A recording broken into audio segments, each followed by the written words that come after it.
See the unbelievable crystal clear water, and it belongs to this nation, Bharat, so-called Bharat. We have everything actually. We don't need to go to anywhere to see the natural beauty and the treasure which God has created.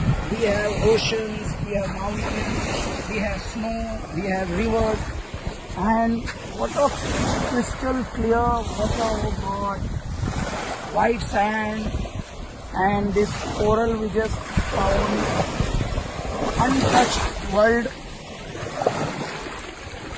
out of this world. I love India.